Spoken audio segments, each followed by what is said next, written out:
Gini ku Nabi ngendikan dimulai dari tanah kamu silahkan melakukan nikah.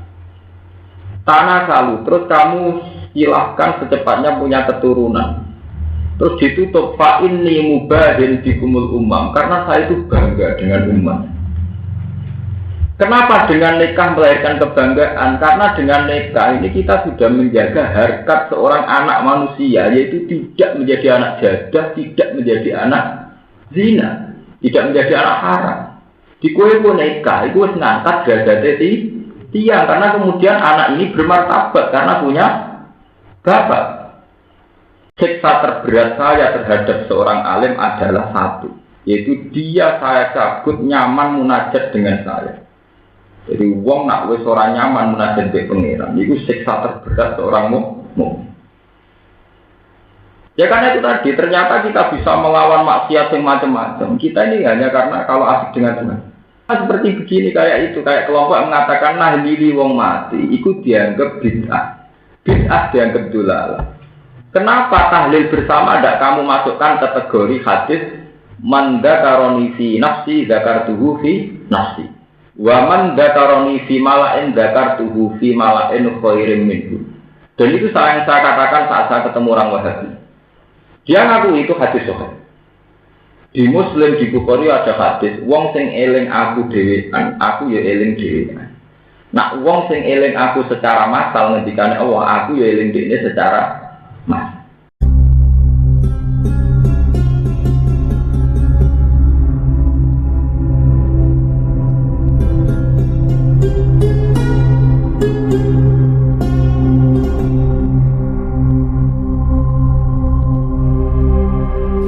Bismillahirrahmanirrahim. Assalamualaikum warahmatullahi wabarakatuh. Jumpa lagi dengan saya di Ngaji Gus Baha 82. Semoga kita semua dalam lindungan Allah Subhanahu wa Ta'ala. Kali ini guru kita tercinta, beliau akan menyajikan ngaji beliau yang berjudul Siksa terberat seorang mukmin adalah tidak nyaman saat munajat. Tonton videonya hingga selesai, biar kita mendapatkan barokah ilmu dari guru kita tercinta, Kiai Haji Bahauddin Nur Salim. Mari kita simak bersama kita ngaji Gus Baha. Assalamualaikum warahmatullahi wabarakatuh. Jadi ini kalau terangkan bahwa adanya setan itu kemudian diartikan karena ada dianggap melenceng, orang itu melenceng. Nah, diarani melenceng itu karena iman, ya. Iman atau Quran atau hadis itu mendatangkan aturan. Jadi yang tidak sesuai aturan terus dianggap apa? Melenceng. Sehingga dianggap melenceng itu dianggap anut dalane apa? Setan. Saat ini ayat itu secara dalane setan itu apa saja? Dimulai bahwa Allah itu mengharamkan beberapa dosa besar. Al-Fawaqih, ayil kabair kazina. Baik dosa besar itu secara zahir, kata zina, mateni tiang, dan sebagainya, maupun dosa besar secara batin. Misalnya kita mengalami syirik khafi atau mengalami kebencian dengan mukmin yang sampai akut atau apa itu sini wama batin. Terus wal isma wal bahaya biwiril haq, termasuk maksiat-maksiat kezaliman, wal bahaya biwiril haq, terus syirik dan sebagainya. Terus wa antakulu ala Allah ma'ala ta'ala. Yang kula pikir ya, dan ini harus jadi perhatian ya. Sebetulnya bolak-balik iman itu masalah aturan ya. Kalau balik malah ya, masalah iman itu bukan sekedar masalah akidah bahwa kita meyakini bahwa Allahu ahad, Allahu somad. Itu namanya akidah mahdhah, akidah yang terkait dengan Tuhan. Tapi iman ya, bahwa semua rasul itu membawa iman itu identik dengan aturan. Satu nomor aturan. Misalnya orang menjadi halal dengan ajnabiyah, dengan perempuan itu kalau ada akad nikah. Sehingga kalau yang tanpa ada akad nikah itu dikatakan zina. Sama-sama nikmati perempuan, yang satu dikatakan halal, yang satu dikatakan. Nah, inti dari halal karena sesuai aturan, asal usul dikatakan haram karena tidak sesuai aturan. Mulai kalau ini pas ngaji teng Bojonegoro cerita. Selama ini orang mentafsirkan tanah kaku, tanah salufa ini mubahin bikumul umam. Sampai akhir kiai sing aran wa kabeh dari Kanjeng Nabi kowe nikah lan terus di anak. Kowe nek nikah lan duwe anak tanah kaku napa? Tanah. Pak ini mubahin di kumul umam. Mergo aku itu bangga nek umatku akeh. Ono itu masih banyak mengartikan Nabi itu bangga nek umate wae. Kualitas ora kualitas grudak-gruduk akeh napa? Kulo pribadi ya. Untuk banyak hal atau dalam konteks tertentu, mungkin arti itu benar. Tapi saya yakin ada arti yang pasti benar di lain arti itu. Di luar arti itu ada arti yang pasti benar. Artinya kita bertanggung jawab saat ketemu Tuhan. Gini ku Nabi ngendikan dimulai dari tanah kaku. Kamu silahkan melakukan nikah. Tanah kalu, terus kamu silahkan secepatnya punya keturunan. Terus ditutup fa inni mubahin bikumul umam karena saya itu bangga dengan umat.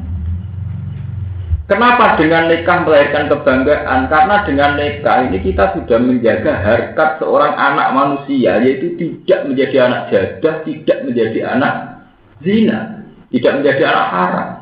Di kue pun nikah, itu ngangkat derajatnya tiang karena kemudian anak ini bermartabat karena punya bapak.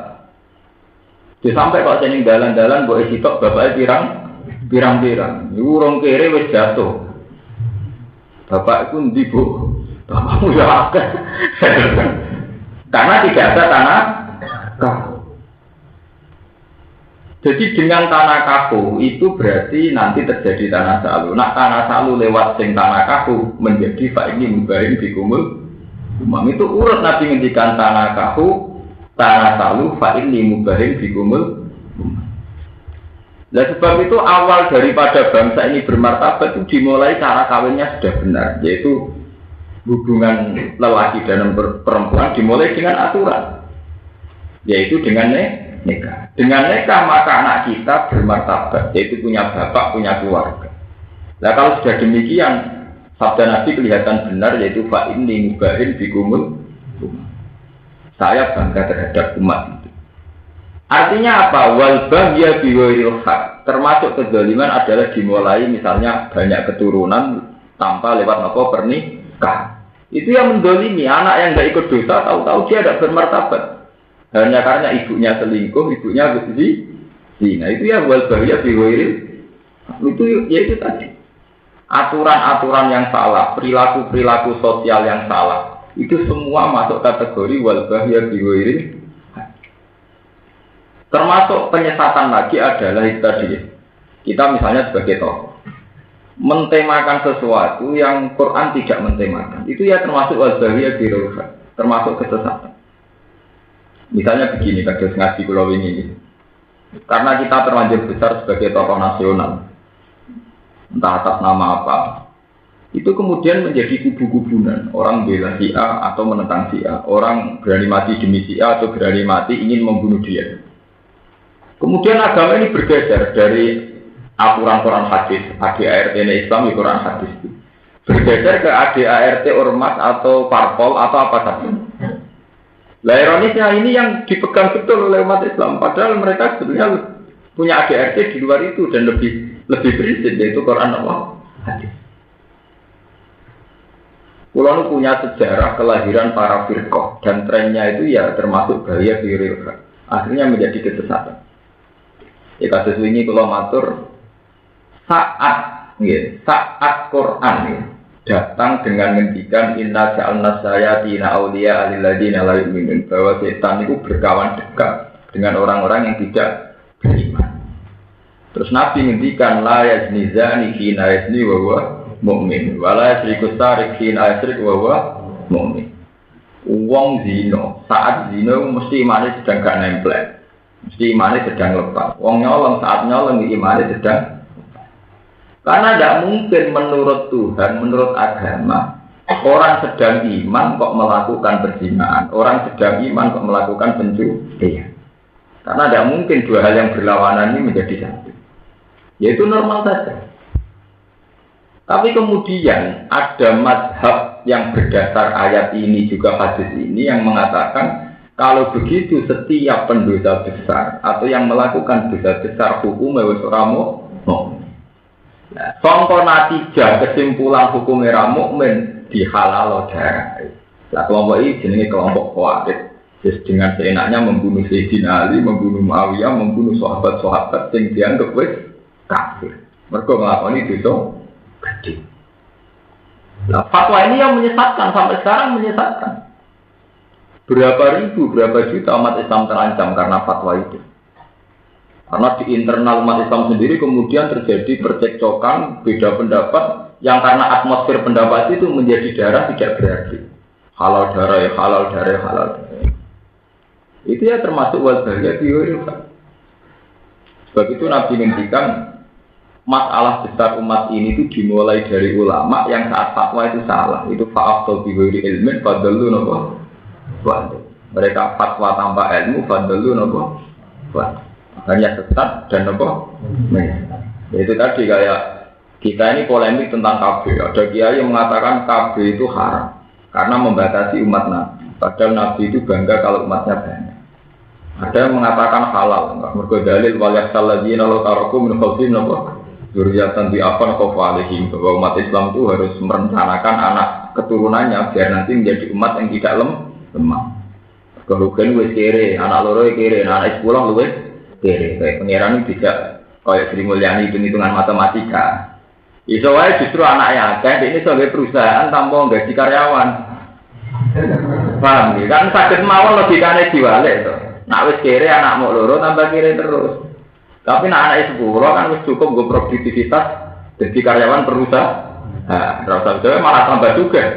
Go karyawan loro juga nak 10 luwih napa? Juga. Jadi sebetulnya tidak ada kaitannya jumlah banyak dengan apa kemiskinan. Tapi kemudian fatwa-fatwa tentang KB itu halal atau haram menjelma itu tadi, menjelma anarkis.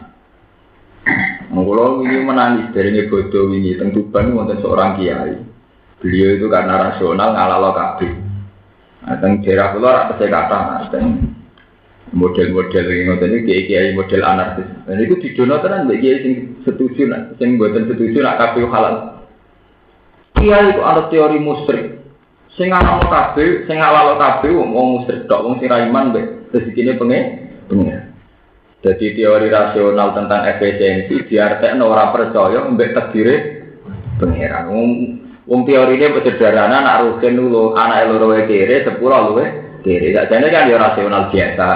Tapi diartekno kiai sitoke ngono iki jenenge musyrik. Jenenge ora tawakal mbek. Kan ekstrim. Wong saat kita dia anak itu kan akeh kan raniat gawe wong larat. Dipanjer ra iso ngempet ngono tok. Ora niat tapi ning sarakno apa? Saat kita anak sithik iku ya ora niat nantang kekuasaane pangeran. Ya ora kepengin nonton teman-teman ngono ae. Artinya kan ya sederhana sekali. Tapi kemudian diekstrimkan itu bertaruh masalah iman. Nah, itu termasuk fatwa yang menyesatkan. Ya mulane kula nyuwun teng jamaah mriki ya jangan sampai kula setuju fatwa Quraisy Shihab. Quraisy Shihab itu beliau saat nulis tafsir dengan banyak polemik itu, beliau di akhir tulisannya ngendikan jangan pernah kamu mengatasnamakan Quran kemudian memurtadkan pihak lain atau mengatasnamakan Quran kemudian mengkafirkan pihak lain. Beliau itu kan belajar lama di masjid, dia itu trauma dengan fatwa-fatwa pengkafiran pihak lain. Misalnya begini, Quran itu menangi polemik Torekan sama gurunya. Misalnya begini, orang-orang salaf yang paham ilmu astronomi akan mengatakan orang naik bulan itu mungkin. Meskipun mereka baca hadis bahwa rembulan misalnya Hisama Isalisa, Hisama Erobiah. Tapi banyak kiai-kiai yang masih ekstrim. Munggah bulan Muhammad, bulan nih langit ketiga.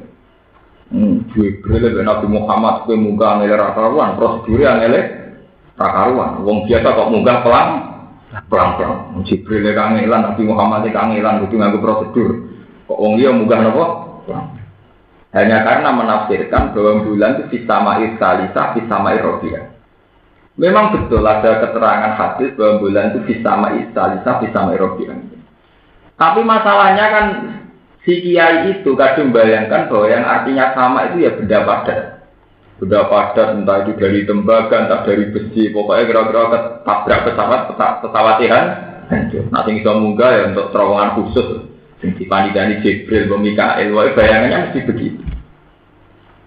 Mereka sudah tidak mau belajar lagi. Andai kan mereka belajar lagi, tentu kata sama itu tidak se-ekstrim itu. Tidak se-ekstrim itu. Coba sampean baca misalnya ayat kasajaratin thayyibatin asluha sabitu wa far'uha napa bisama. Contoh kalimat thayyibah kaya uwit sing berkah, yaiku wit kurma. Asluha sabidun, akar-akarnya sabidun, maksudnya sabidun fil ardi.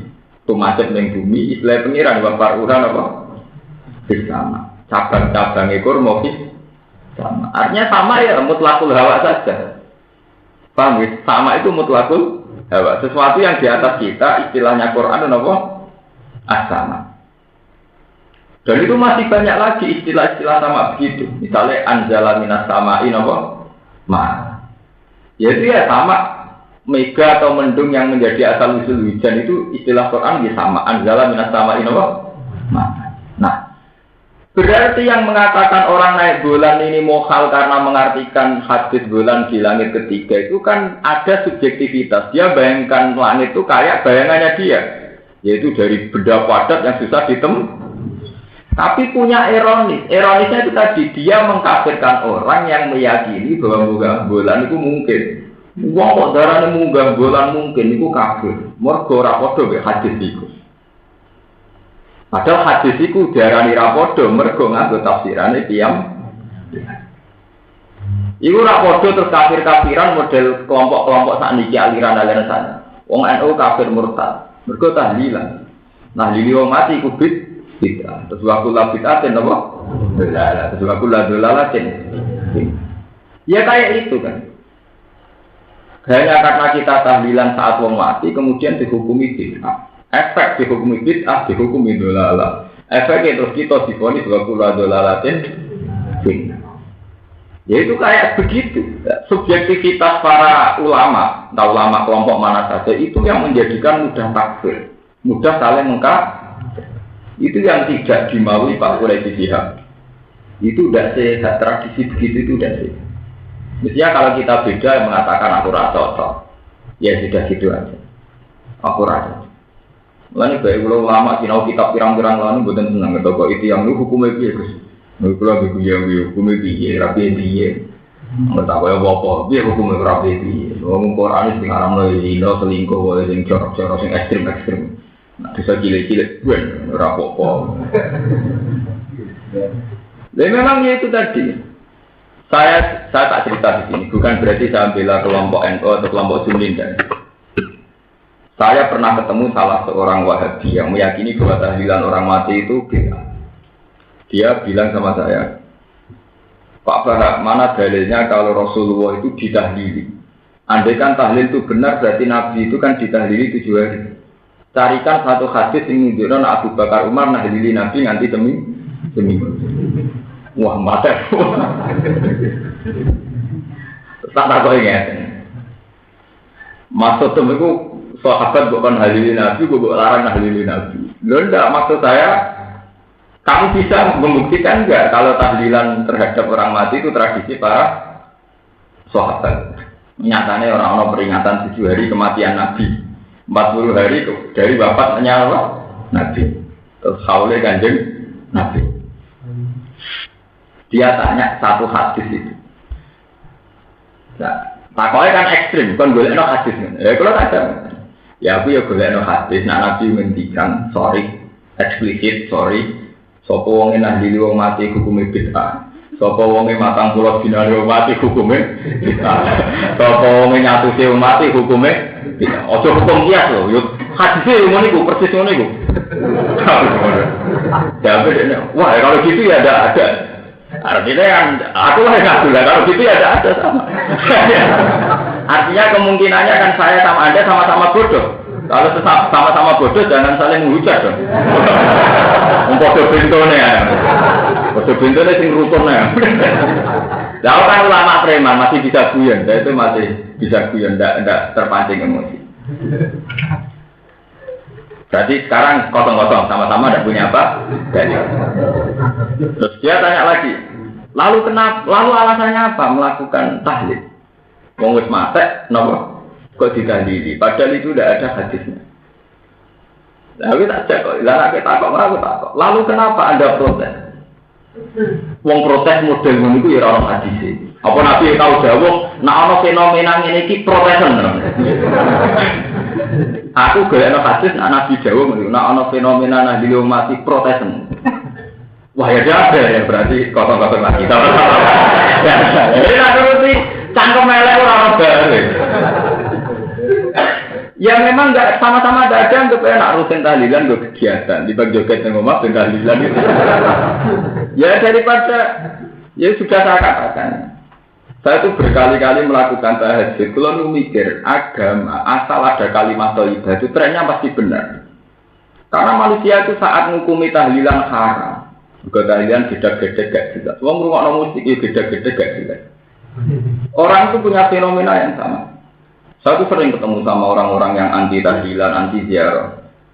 Saat ziarah kamu hukumi syirik karena mencari hiburan di kuburan, golek padangnya di kuburan.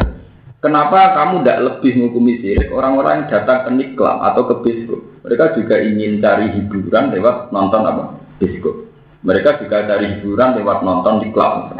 Kenapa kamu tidak berani menghukumi mereka? Wah itu kan hanya maksiat. Kok enak, sing gedak-gedek karena musik mau maksiat, sing gedak-gedek karena kalimat thayyibah musik.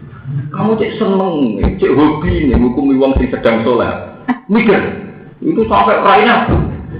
Mikir, ngotot dulu. Tangan ya kuwi bapak. Cek hobi ngukumi wong sholat ya. Ya kan tidak adil kan? Kalau sama-sama cari hiburan di kuburan dikatakan musik. Sementara hal yang sama dari hiburan ini klub nenggone tempat maksiat untuk dihukumi apa? Fasik. Ya, sebab itu harus ada kesadaran bersama. Jadi kita ini tidak boleh istak diberi ilmu. Saya sendiri tidak akan mengatakan nahli mati sunat itu tenang. Kalau sering ketemu anak cucunya Basim Ashari itu yang dulu mondoknya sama saya itu yang cucu-cucu Basim kan banyak juga yang mondok kitab. Itu beliau dulu itu ya anti tahlil terhadap orang mati. Makanya kalau sampean baca provokasi ulama Wahabi, itu cara ngarang segini, sampean saya itu kan menangi polemik bin Baz. Bin Baz itu lama populernya Wahabi dulu itu kan era sekarang kan Abdullah bin Abdul Aziz bin Baz. Kalau ulama Sunni populer saat itu kan Sayyid Muhammad Alawi. Kebetulan saya banyak bisa mengakses dua beliau itu karena saya banyak berteman dengan santri-santrinya. Saat Sayyid Muhammad Alawi itu ngarang mafahim yajibu antusohha, paham-paham yang harus diluruskan. Itu bin Baz nandingi karangan mafahimnya Sayyid Muhammad itu yang harus diluruskan. Jadi beliau ingin meluruskan mazhab Wahabi dari Wahabi dia ini cenderung apa? Dilurus. Itu sama dengan periode Imam Ghazali. Imam Ghazali itu dulu punya karangan kitab Tahafutul Falasifah, sesatnya orang falasifah. Kelompok yang membela falasifat mengarang sesatnya orang yang menyesatkan falasifat. Jadi kok saat ini kan, cara gue sesat di Gustir Habib Rizik. Ya orang baru. Itu kan hal gitu kan musiman, setiap angkatan tuh ada. Bang. Itu kan kayak sudah jadi trendsetter. Jadi orang jadi tokoh agak polemik agak keren. Pokoknya saya nak polemik jumpa harus tambah keren. Dong barang keren-kerenan kok urusan iman bera iman itu dianggap guyonan. Nah, rasa bertaruh nopo. Mungkin kalau sering cerita tentang santri-santri kalau anggap saya aku nak salah, iku yo ketok nak aku yakin nak pengiran sebenarnya ada. Nah aku lagi bener yang anggap saya aku lagi soleh. Nah itu gampang. Islam itu beda. So kalau Arab bener dianggap kafir, nak bener dianggap sholatnya mesti ditompo. Wah Islam Allah kabeh. Kita kan senang nilai Islam sing lara kabeh. Nak maksiat tawangane kiamat, nak taat mesti ditompo. Masuk ke taat lah mesti ditompo. Kadang yo ora ikhlas. Kadang yo kurang netepi syarat itu jenis Islam lara kabeh. Cara kula itu ndak Islam kok etrene cara kula yo dua bikumul isra wala yo bikumul busur. Pokoke pangeran itu ora sing gampang-gampang ae, ora sing bulet. Saya mencontohkan dalam dunia sufi itu begini. Dan saya sering merasakan, entah berapa kali sering merasakan. Saat Anda melawan, misalnya orang wedok wayu kayak tertarik ingin zina, atau sampean hidup di kelompok orang yang banyak zinanya, dan mereka berkeyakinan betapa nikmatnya free sex, seks bebas dan sebagainya. Anda melawan dengan murni fikih itu akan kesulitan. Masih sak kiai ruhenau, sekarang mangan sate tetap ora zina, tetap keberatan. Dan saat keberatan menghentikan hikam, berarti Anda belum menikmati Tuhan. Kamu belum masuk kepada model agama yang yuriduwa bikumul yusra, bahwa Allah menghendaki kamu. Itu ada seorang wali punya trik begini. Jadi dia itu kalau malam itu munggah gunung, ya gunung-gunung cilik pokoknya gunung. Ini gunung nak ada waktu terus nunggu orang wiridan, ini pelepok itu. Ainal ladzat, ainal muluk fi hadzil ladzat. Jadi ini nak nunggu waktu, ainal muluk fi hadzil ladzat. Mana raja-raja itu? Apa mereka bisa menandingi kenyamanan saya saat dengan Tuhan begini? Mana kenikmatan para orang fasik? Apa mereka bisa menandingi kenikmatan munajat saya dengan Allah? Mana kenikmatan para orang-orang zalim, orang fasik? Apa bisa menandingi lazat saya yang sekarang munajat dengan Allah? Jadi orang wiridan, pelopak-pelopok ini enak mulu. Ya, lazat. Itu nyaman sekali. Saya itu berkali-kali ya, itu merasakan itu. Dan itu kita harus melatih diri bahwa benar-benar ala bizikrillah tatmainnun. Sehingga saat mereka gamane saat kowe ning kota misalnya duwe tangga ning klub dan sebagainya kono wis ben asik-asik dhewe kuwi asik dhewe dijendek pangeran. Jadi enggak usah kamu lawan yang model peke keselan kowe. Kita punya dunia sendiri. Yaitu tadi dunia keasikan dengan Tuhan. Nah dunia keasikan ini ketika dijabut Tuhan itu sudah selesai. Makna kita sebagai mukmin sudah selesai. Karena sudah tidak merasakan keberhadiran Tuhan. Itu yang disebut ning hadis qudsi. Inna adna azabi alal alim an anzi'a halawata munajat. Siksa terberat saya terhadap seorang alim adalah satu, yaitu dia saya cabut nyaman munajat dengan saya. Jadi wong nak wis ora nyaman munajat mbek pangeran, itu siksa terberat seorang mukmin. Ya karena itu tadi, ternyata kita bisa melawan maksiat yang macam-macam. Kita ini hanya karena kalau asik dengan Tuhan. Misalnya saya ditawar ini duit 1 juta, karena duit itu syubhat atau haram. Saya tidak terima. Tentu saya terus menikmati, ya Allah, mau duit sedikit dimuncikkan. Saya tanpa kaya juga sudah bisa syukur. Coba kalau kamu sudah tidak nikmati Allah. Ini duit penting. Ya ira di duit, ira melaku. Berjuang orang-orang duit, ya apa? Sama. Wah, akhirnya kita salah pakai uang itu. Ya begitu wahakata. Kami pulau balen ini. Jadi pulau setuju fatwa model Pak Presisi ya. Jangan sampai karena kita memahami 1-2 ayat kemudian mentakfirkan kelompok lain. Jangan-jangan pemahaman kita terhadap ayat itu juga masih salah. Kayak tadi itu. Kamu meyakini munggah bulan itu tidak mungkin. Hanya karena berdasar aksama bahwa bulan di langit ketiga. Tetapi langit ketiga itu apa hubungannya dengan kemohalan? Itu kan karena kamu tak mengartikan langit ketiga itu berbentuk benda padat yang bisa ditemukan. Itu kan subjektivitas kamu. Ya, jangan-jangan takbir kita itu kayak itu. Ya sama seperti begini kayak itu. Kayak kelompok mengatakan nahlili wong mati. Itu dianggap bid'ah. Bid'ah dianggap dolalah.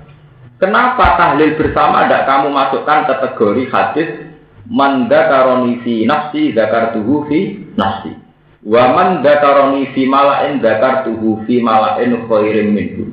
Dan itu saya katakan saat saya ketemu orang Wahabi. Dia ngaku itu hadis sahih. Di Muslim di Bukhari ada hadis wong sing eling aku dhewean, aku ya eling dhewean. Nak wong sing eling aku secara massal ngendikane Allah, aku ya eling dhewe secara massal. Gampangane nak kowe eling Allah dhewean, Allah nyebut dhewean. Nak eling di depan umum kados pas tahlilan apa istighosah kubra Allah ya zakartu fi malain sing khairin min. Lah kita ini enggak mengatakan tahlil itu terlanjur karena orang mati. Memang kita salah nih. Fair saja gitu. Sebetulnya harus ada tradisi baru. Saat kita tahlil sampai 7 hari itu sebetulnya jangan karena orang mati itu memang salah. Sebetulnya ya zikir itu boleh sendiri, juga boleh bersama. Sama kayak sholat itu boleh munfarid, juga boleh dengan secara jamaah. Memang kalau karena orang mati sama boleh dalil kiu tenan. Wes muntak nama wis kangelan tenan. Cuma untungnya musuh kita ya kangelan itu saja. Jadi ya itu tadi mergo padha bodhone ya. Padahal memang kita lah kesulitan nyari dalil. Lah bebas oleh arah ekstrim. Ketika bebas nerangno wa kullu bid'atin dolalah wa kullu dolalatin. Terus di sarahnya diterangkan begini. Ungdur ila Syafi'i, delok Imam Syafi'i oleh ngawur. Wong dekne trimo imam. Wis jelas-jelas nabine muni wa kullu bid'atin dolal. Tapi dekne malah fokus sama bid'ah ila dolalatin wa hasanah. Dekne malah ceroboh utawa lancang darani bid'ah ana dolalah. Hasanah. Iku nantang nabine. Jadi bahasan ilmiah terus diduga Kanjeng. Delok Syafi'i oleh kurang ajar. Wong nabi jelas muni wa kullu bid'atin dolalah kok dekne kos sama bid'ah ila dolalatin wa hasanatin wa hadza jaru'atun minhu iku jelas lancang saka Imam Syafi'i. Ora nuruti ngoten ta. Kitab-kitab yang di cekokkan sama paham-paham Wahabi itu kitab-kitab kayak itu, tulisannya bin Bas dan kayak itu. Wong kula di kanca sarang niku teng ngene Arab niku betul Sawarikul Anwar, kitab-kitab wiridan karangan Syekh Muhammad Alawi, ora kitab wasilah. Wis kurang ana ila Alawi bin Sopo kitab wasilah. Niku mbek polisi Arab Saudi niku tidak-tidak. Wong kita kula niku santri kula niku. Wah nek tidak-tidak gak apa-apa Gus. Bareng diglendeng di imigrasi kula disahadatno malih niku. Ora tidak-tidak kita diglendeng ning gone kepolisian. Paham nek imigrasi. Disahadatno malih. Waduh Islam mulai lahir disahadatno. Hanya karena wis dihukumi syirik, muga saiki maca kitab wasilah. Disahadat sama nek. Dek oleh tersinggung ya Allah, cek inane uripku Islam mulai cilik. Mungkin iso maca muin, maca wahab, iso maca jalalain, saiki Islam dicurigai disahadatno. Ya maca dhewe asyhadu an la ilaha illallah.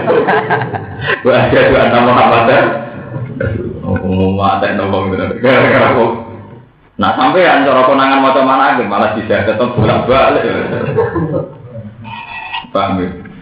Mohon itu yang masalah-masalah yang kalau terangkan bahwa jangan sampai kita ngalami apa wal bahya biwiril.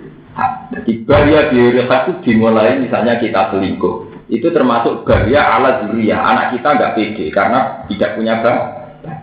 Sama seperti kita fatwa bahwa si A tidak mukmin itu yang menjadikan orang tidak bermartabat. Mergo dihukumi tidak nopo mukmin. Itu termasuk bahaya biwiri. Pun kalau saya terusakan. Ya bani Adam imma ya'tiyanakum rusulun minkum yaqussuna 'alaikum ayati. Terus pamanik taqwa wa aslaha fala khaufun 'alaihim wa la hum yahzanun. Ngendikane Allah Bani Adam niku angsal jatah rasul. Sing rasul niku yaksuna alikum ayati. Ciri utama rasul niku sering nyeritakno keagungane pengiran. Iku lho balen malih. Ciri utama rasul niku sering nyeritakno keagungane pengiran. Yaksuna alikum napa? Ayat. Sale cerita kados wiridan-wiridane Nabi subhanallah bihamdi. Ada khalqi wa ridho nafsi rabbana lakal hamdu min samawati wa mil'ul. Jadi ciri utama Rasul siap kusuna alaikum nopo. Terus memiliki maksudnya nafsiri famanit taqwa wa aslaha fala khaufun alaihim wa lahum. Dan iki maksudnya nafsiri famanit taqwa asyirka sapa sing menghindari Jadi pentingnya ngaji Quran. Menghindari kemusyrikan paling gampang adalah saat kita pakai Quran, pakai ayat yang sering diwakilkan Nabi. Ini itu kita mengenang kama bada'akum tahu. Supaya kowe ora musyrik utawa riya iku gampang. Kowe iku yakin zaman kowe pertama digawe iku ora mbek sapa-sapa. Kowe sok ben zaman mati ya ora mbek sapa. Karena saat kita wujud itu dhewean iku Nabi Adam saat wujud dhewean mbek pangeran. Wae musyrik mbek sapa. Ape riya mbek engko sok ben kowe mati ya matek dhewean. Walaqad jitumuna furada kama khalaqnakum napa? Awal. Jadi Quran ngajari wong gak musyrik kowe iku ilingo. Walaqad jitumuna furada kama khalaqnakum awalan napa? Kowe iku zaman wujud ya dhewean, zaman mati ya dhewean. Lah nek dhewean apa entek mbek sapa? Apa musyrik mbek sapa? Sebab itu ajaran-ajaran itu kemudian harusnya menghilangkan semua selain Allah. Kados kula ngene iki masuk duwe santri nak masak ya dhewean. Sebenarnya kisah pangeran ya dhewean. Gak mungkin kok ya Rukin tuh wani jadi pengacara. Mosok wani ning ngarepe pangeran kaya nyewa LBH. Kowe pengen nyewa LBI advokat. Wong mesti napa dhewe. Sebab itu ning ngene diterangno famanitaqo asyirka. Lah wedi kemusyrikan itu dimulai bahwa kita secara akidah itu benar. Iku itu yakin setiap saat bahwa kita urip dhewe, engkok mati ya napa? Mulane ketika Allah teng surat Kahfi, "Faman kana yarju liqa rabbihi falyamal amalan napa? Sholihan wa la yusyrik bi ibadati rabbih napa?" Itu dimulai dari itu tadi. Logika-logika intelektual bahwa saat kita wujud dhewean, saat kita mati napa? Dhewean. Kama bada'akum napa? Tahu. Itu sing disebut walaqad ji'tumu nafuroda kama khalaqnakum napa? Awwal marrah. Bahwa kamu akan sowan saya sendirian sebagaimana kamu dulu wujud juga napa? Sendiri. Pun kula terusaken. Paman mongko te sapa ela hadza dikse ora wong suci ku azlamu iku luwih dolim. Mimman tinimbang wong. Iftara kan gawe-gawe sapa man ala wa ing atase Allah kadiban ing kedustaan. Binis batis sariki kelawan nisbatno sarik. Napa nak wong dimitra duwe sekutu. Wal-wala dilan nisbatno anak ilahi maring apa. Ora ana wong dolim kaya wong sing nglakoni kemusyrikan, au kadzdzaba utawa mendustakan sapa man di ayatihi kelawan ayat-ayat Allah, ayat Qur'an iki Qur'an. Ula ikayana luhum nasibuhum minal kitab. Ula ikal sing mengkono-mengkono kabeh yana luhum bakal merkoleh utawa bakal mekenani gum ing wong akeh. Yusi buhum tegese mekenani gum ing wong akeh apa nasibuhum apa bagiane wong akeh. Ayat buhum tegese bagiane wong akeh minal kitab disane kita. Mima sayang perkara kutiba kang ditulis sapa malahum kedhe wong akeh silahul mahfud intel wa mahfud. Minar rizki sangi rizki wal ajali lan ajal wa ghairi dari kalan saliyane mungkon-mungkon kabeh. Hatta idza ja'at tibalikane teko hum ing alladzina sapa rusuluna pira-pira utusan kita il malaikat se malaikat. Ya tawaffana hum ingkang padha mateni sapa malaikat hum ing wong akeh. Kalau moko padha ngucap sapa malaikat lagu maring wong akeh sing mati ini tidak terhormat tadi sing mati ini dalam keadaan syirik tapi tan krana bendas-bendasno atau krana melehno. Aina ma kuntum tad'una min dunillah. Aina ma kuntum ana sira kabeh tad'una nyembah sira kabeh. Ta'buduna dikse nyembah sira kabeh min dunillah saing saliyane Allah. Kalau padha ngucap sapa wong akeh dulu ana padha ilang sapa alihan. Ke pangeran-pangeran gedungan, pangeran palsu ilang kabeh, putih ilang sapa alihah ana saing kita. Falam naruh mongko ora ningali kita gumeng alihah. Wa syaitu ala anfusi. Lan padha nyekseni sapa ngake ala anfusi ing atas awak dhewe wong akeh intel mati nalikane kematian. Anak kang kafir. Anak sak tenu ngake kana sapa ngake kafirin aku kafir kabeh. Kala dawuh sapa wa ta'ala lagu maring ngomong sing kafir ya mal kiamat ing dina kiamat. Udhulu manjinga sira kabeh fi umamin ing dalem jumlahe pira-pira umat fi jumlahi umamin tegese ing dalem kelompoke pira-pira umat. Kok kala kang wis mlebu sapa umam ing kopikum saing dinge sira kabeh minat jinni sanging jin wal insi lan manusa. Finaring lan roh. Muta'alliqun de dawuh finari ta'alluq di udhulu lawan dawuh udhulu. Ulama dakhala semar manjing sapa umat anara ing roh. La'anat mongko nglaknati sapa umat udah ing kelompoke utawa ing sedulure umat. Kelompok sak kelompok atau sak model atau sak sedulur Allah kang kebahagiaan sedulure umat. Lidola liha krana dadi sesate umat dia sebab dia.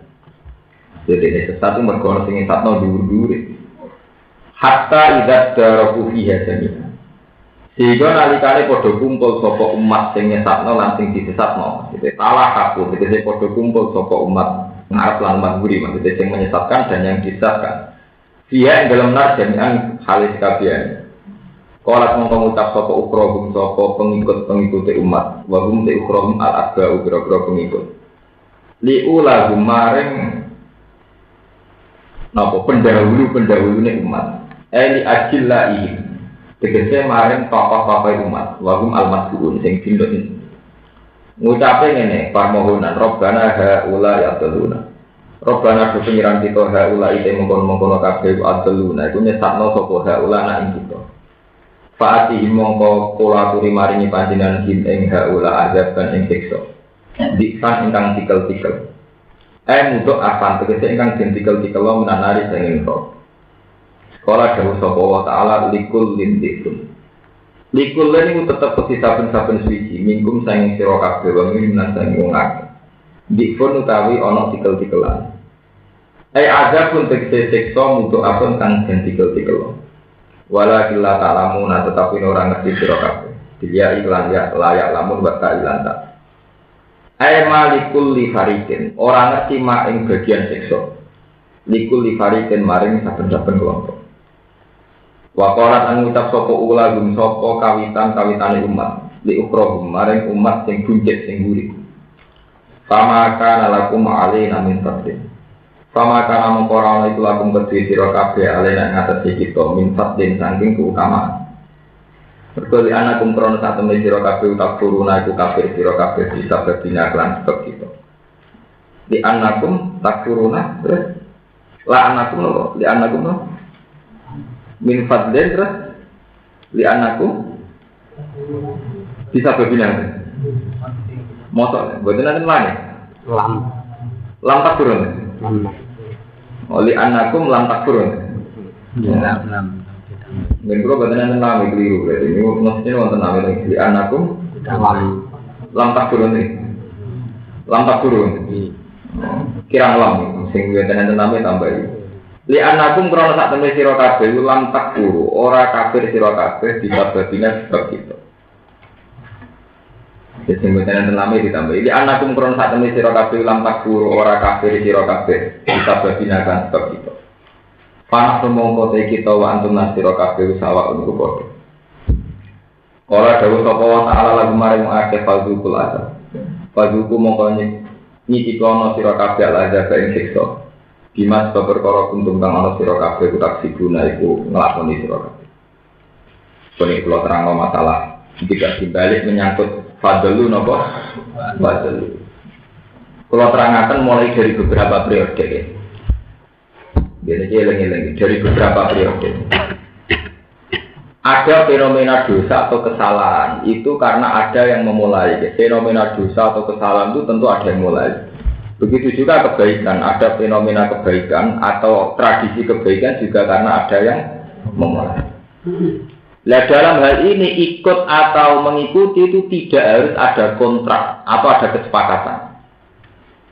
Yang penting ada man sanna sunnatan hasanatan yufalahu ajruha wa ajruman amila biha ila yaumil qiyamah. Jika sebaliknya wa man sanna sunnatan sayiatan falahu wizruha wa wizruman amila biha ila yaumil qiyamah. Mohon terangkan. Misalnya kados kula punya tradisi seneng Quran. Siapa saja yang setelah saya seneng itu saya ikut dapat ganjaran. Begitu juga Ki Arwani, Ki dulu juga dapat. Kejelekan juga gitu. Ngendikane Kanjeng Nabi, tidak ada dosa pembunuhan kecuali Qabil ikut mendapat kiriman dosa itu. Karena awaluman sanal qatla adalah apa? Qabil. Yaitu pertama tradisi pembunuhan dimulai Qabil mateni sinten? Lah tapi pertanyaannya sekarang ya. Bagaimana kalau itu hanya lahir dari sebuah konsekuensi? Misalnya ini rodok tegang, tapi orang sabuk rasano, mungkin ilmiah. Kemudian wanita menjawab dengan pengiran. Misalnya saya sebagai kiai, entah karena perhitungan intelektual, entah karena perhitungan tren, terus saya mengakui demokratisasi. Jika saya mengatakan negara itu harus beratas demokrasi, di mana negara harus membebaskan warganya memilih agama apa saja. Dan agama saja atas nama demokrasi tidak apa-apa. Misalnya begitu. Tentu karena saya seorang mukmin, ya tidak menghendaki bahwa orang Kristen kemudian menjadi benar karena atas demokrasi. Orang Yahudi, Konghucu tidak menjadi benar atas nama demokrasi. Tapi efek dari negara berasaskan demokrasi tentu menjamin keberlangsungan kekristenan, keyahudianan dan sebagainya. Dan itu mungkin bagi ulama yang satu yang benar-benar pegang inna dina indawil Islam tidak bisa. Pokoknya agama yang benar Islam. Demokrasi harus kita tolak karena itu berlawanan dengan satu pilihan Tuhan yang agama benar adalah Islam. Tapi kemudian atas nama sebuah zaman atau periode, tidak mungkin sebuah negara, apalagi yang majmuk, dipaksa ngakui bahwa agama harus satu. Nah, jadi pertanyaannya begini. Ketika ada satu era begini, orang-orang yang pro demokrasi apa menanggung dosa saat orang tetap Kristen, tetap Yahudi karena dijamin demokrasi. Nah, pertanyaan ngoten pancen repot. Masalah-masalah yang terjadinya itu hanya karena konsekuen. Kalau kowe di pilihan, wah anak kiai ra ono sing kuliah, ra ono dadi dokter ra Cina kabeh. Nah, Cina kabeh wong Islam digodoni ra ora. Akhirnya kiai banyak yang berlomba anak kuliah. Tapi efek kuliah kok pacaran. Kadang mulai bawa anak ra jelas. Kan kok duwe efek ra ono sing kuliah wong Islam bento kabeh ra dadi dokter. Nak kuliah ya pinter tapi ya ora karu. Lah ini itu kisah Taurat, pilihan-pilihan sing mau diakibat nanti. Niku tenggene kitab-kitab ulama Mesir itu pertanyaannya kayak itu. Nak jelas-jelas membunuh karuan, dohir. Jelas-jelas baik kok sholat karuan dohir. Ini yang mau sekedar konsekuensi. Itu termasuk ini ruang tenang. Termasuk pertanyaan sama nak mau kitab-kitab kalangan tiap ulama saat ini. Ya tahu naka anti. Pertanyaannya saat ini misalnya begitu. Sama kalau baca di kitab-kitab sekarang karangannya ulama-ulama Mesir, negara kadang mengalokasikan dana pendidikan. Ya sudah di APBN dianggarkan misalnya 300 juta untuk bantu. Lembaga pendidikan tentu ada yang Islam, ada yang kafir, Islam sendiri, ada Islam santri, ada Islam sekuler. Terus pendidikan sendiri itu ada yang murni ilmu kayak matematika, kayak IPA. Ada yang ilmu yang berhadapan-hadapan dengan Islam, misalnya ilmu kesenian. Corok seniman, gambar orang itu ora masalah seni, artistik. Corok hukum masalah tenan, itu au. Ini kan satu ilmu yang belum berhadapan-hadapan dengan etika apa itu. Corong seni, wong wedok belajar keindahan. Corong Islam dihukum. Nah misalnya terus anggaran negara itu dibuat dari sekolah kesenian yang efeknya termasuk gambar wedok itu, atau paling enggak tidak mendagukan hal itu, tidak menganggap itu masalah. Nah kemudian ini pertanyaannya ulama Mesir, andaikan kita punya dua pilihan saja. Kalau dana pendidikan diambil pesantren itu menjadi syubhat. Wae wong akeh kok sing nguasai pesantren. Tapi kalau kita tidak mau mengambil oleh negara kadang dilepas ya tetap diberikan. Nah kadang diberikan sama lembaga yang lebih fatal. Misalnya lembaga itu yang mendidik ke kriminal atau apa pokoknya yang salah menurut Islam. Apakah mengambil kemudian menjadi wajib? Ini kiai-kiai yang mau proposal nawari ilmu nih. Karena tidak ada pilihan. Itu ratu galanya ono rondo ayu. Dene wong netral ae nak dirabi supir ya bergaya supir, dirabi kiai bergaya kiai. Nak dirabi supir sing sawangane ra salat engko ajaran anak-anak ra salat, salat mari apa ora mari juga. Nak dirabi ruhin ya iso dijilbab engko ngajari salat mergo bojone ngajari. Apa terus ruhin wajib berpoligami demi ndadekno dekne berketurunan bersalat riyah. Apa tetap ora wajib iku urusane dhewe. Macam nak kita apa ngono posting tenan. Kowe ngukumi ra wajib jelas-jelas dia akibat nak rambut rapi kowe akibate ngene iku. Kowe ngukumi wajib rapi wong bojo sitok ora kelar rumah. Lho kula nate ditanglet ngoten. Tenggene kitab Fathul Mu'in ana keterangan ngeten. Jika dalam kompetisi pemilihan lurah atau pemilihan apa saja itu yang kandidat orang dolim semua. Misalnya calon bupati sing papat dolim kabeh, misalnya koruptor kabeh atau kriminal kabeh. Apa wong soleh wajib mencalonkan diri? Dia mereka nak wong dolim papat dolim kabeh sing sapa jadi kan berarti dipimpin wong. Padahal membiarkan wong dolim mimpin hukumnya ya dolim. Sebab itu wong soleh kudu ikut andil. Ini sampean tak ceritani kenapa para kiai Indonesia niku rata-rata ikut berkompetisi politik. Mulai zaman Basim Asari dulu juga ikut Masumi.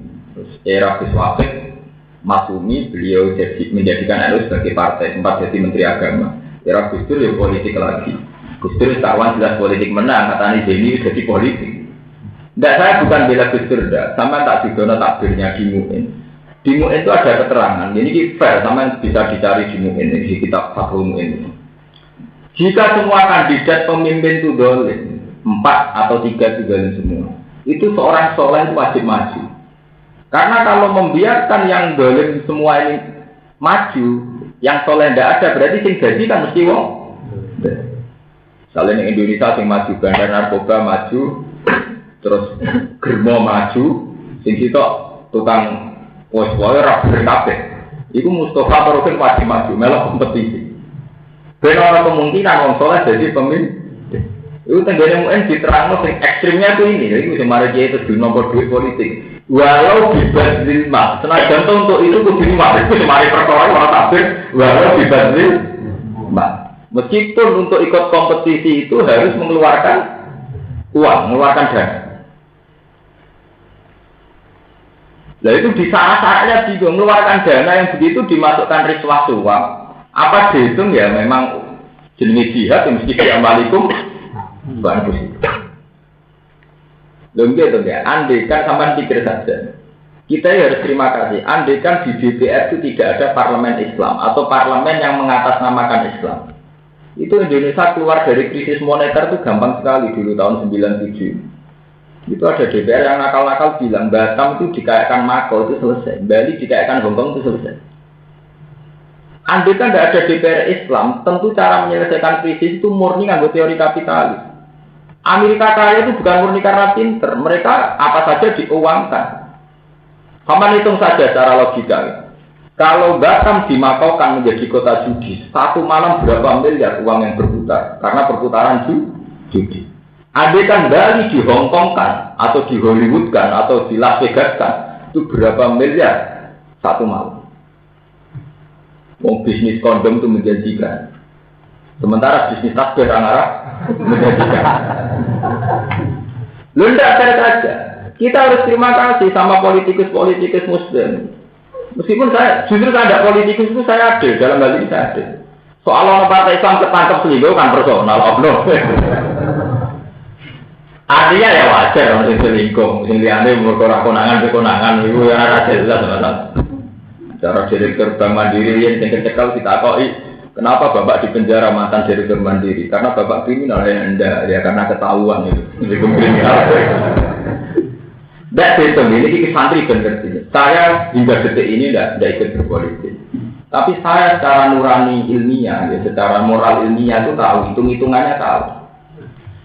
Andai kan tidak ada orang soleh yang terlibat politik, kayak Basim Asari dulu terus Gus Wahid, sekarang Gus Dur mungkin saya ini. Ya kayak Pak Amin Yusril ya siapa saja, Pak Nasir dulu ya banyak ulama dulu Kiai Maskur dan sebagainya.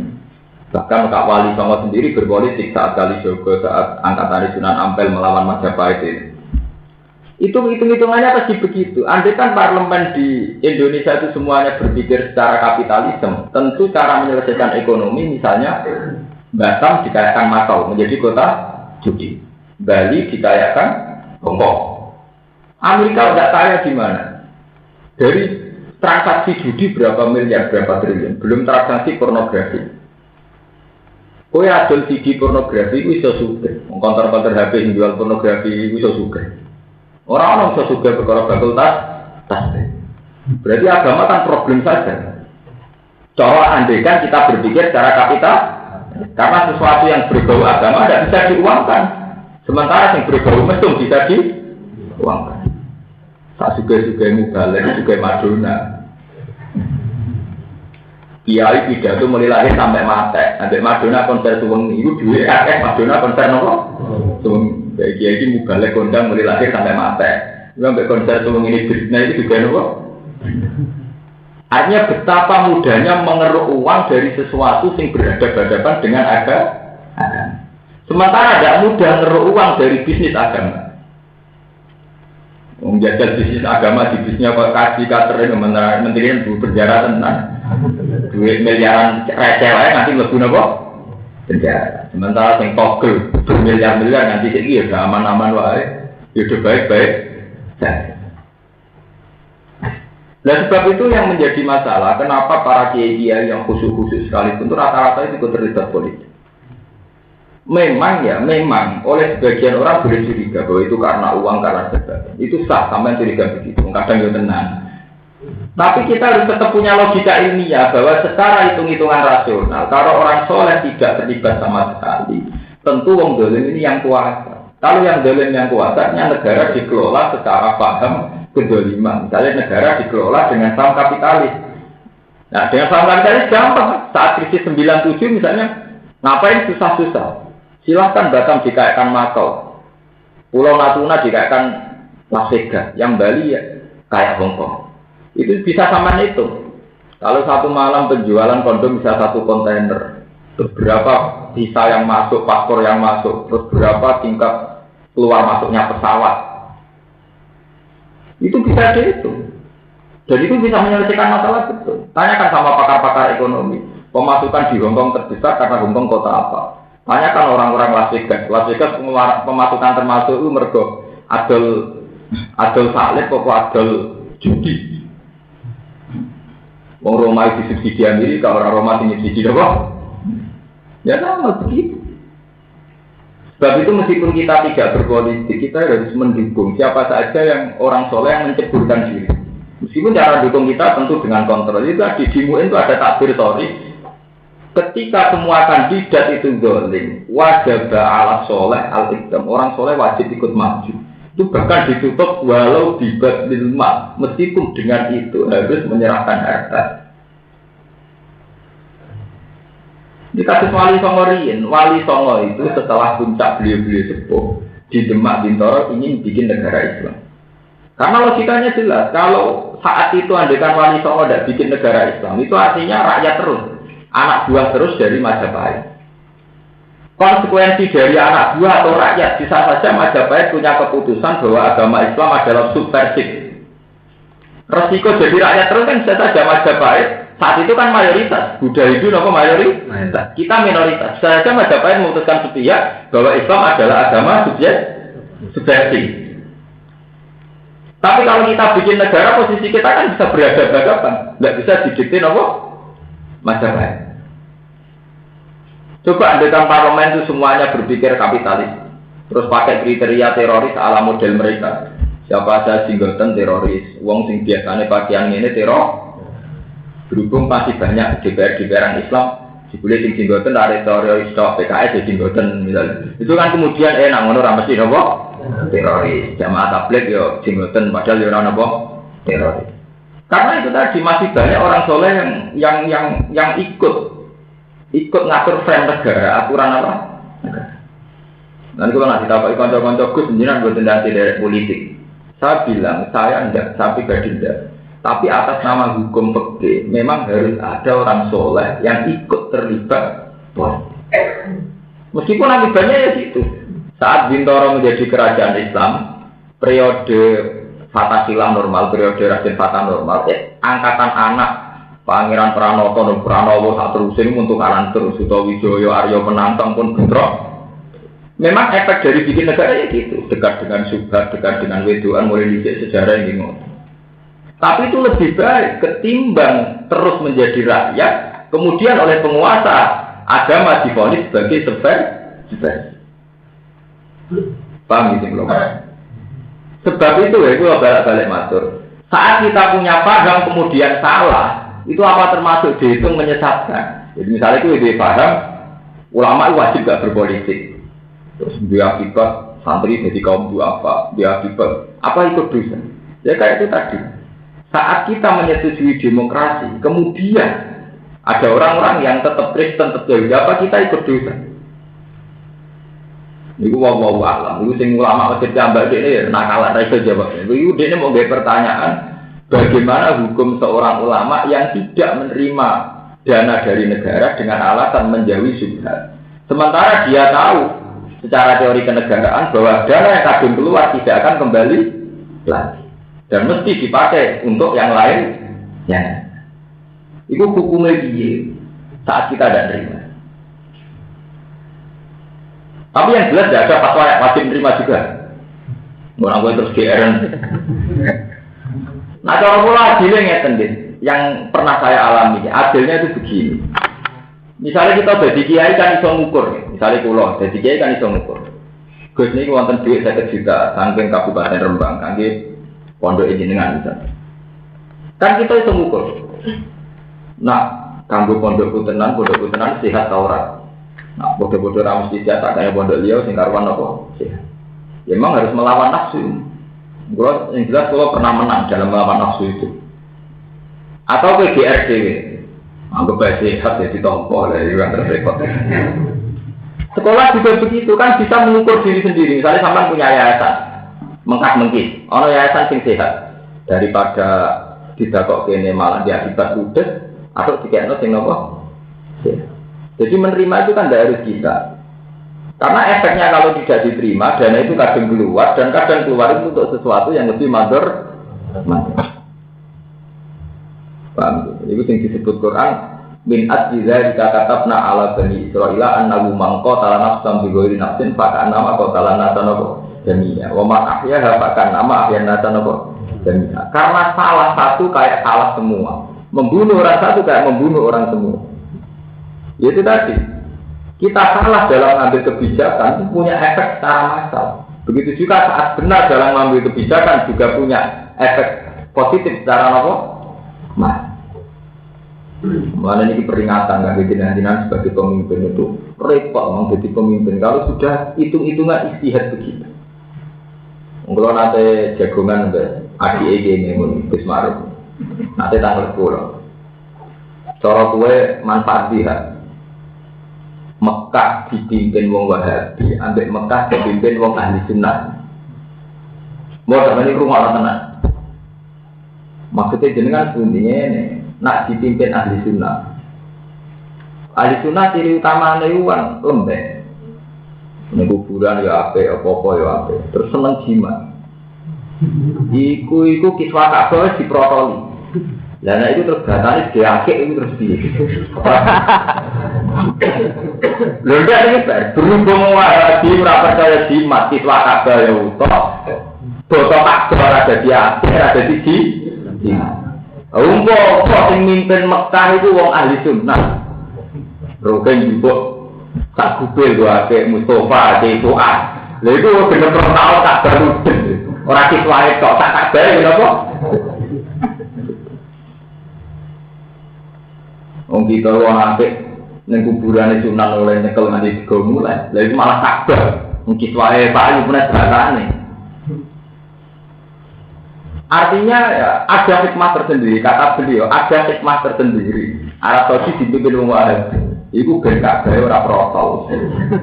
Ora gobel tuh, mergo digo apik digo napa? Itu satu. Terus kelebihannya orang Wahabi, dekne iku sepaneng nerangno hukum Islam. Nah wong ahli sunnah kan ora. Lunak. Dikira-kira wong sing mimpin ning kono ahli sunnah. Ana bocah patokan cekak ya ora apa-apa. Bocah pampinan ketat ya ora apa. GNO paling muni ora apa-apa agak apa-apa tenan. GNO ora ngoten. Wong sowan jibaban yo ono, kaosan cekak yo ono, wong nganggo kaosan ketat ya napa? Oh. Damai. Nah kira-kira umpama ahli sunnah mimpin Arab Saudi menawa terus dadi ngene iki. Kayak Turki kan iki ngene. Nah saat ya itu lagi balik ke kebijakan. Saat seorang pemimpin ngambil satu sikap itu pasti punya efek. Efek daripada pemerintahan Sunni ya kayak gini, pluralisme. Jadi ya macamnya beda-beda.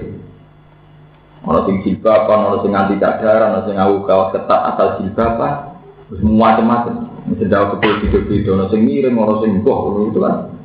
Ya itu tadi ini masalah ijtihad pemimpin. Makanya ngendikane Nabi, seorang pemimpin itu susah, kudu wani tanggung jawab. Kulukum napa? Lah repot malah iki kula cerita. Pemimpin nak salah dihitung di Solo. Jadi sing disebut Quran mayat timingkun nabi fahisyatin mubayyinati yudu ablahal adaku napa? Dikren.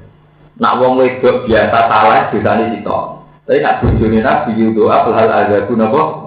Dikren. Nak salah dihitung salah pemimpin dia akibat secara massal. Meskipun benar pemimpin yang punya akibat secara apa? Alhamdulillah, telah kita simak bersama kajian beliau. Semoga bermanfaat dan barokah. Amin. Terus dukung channel ini dengan subscribe, like, dan share. Terima kasih.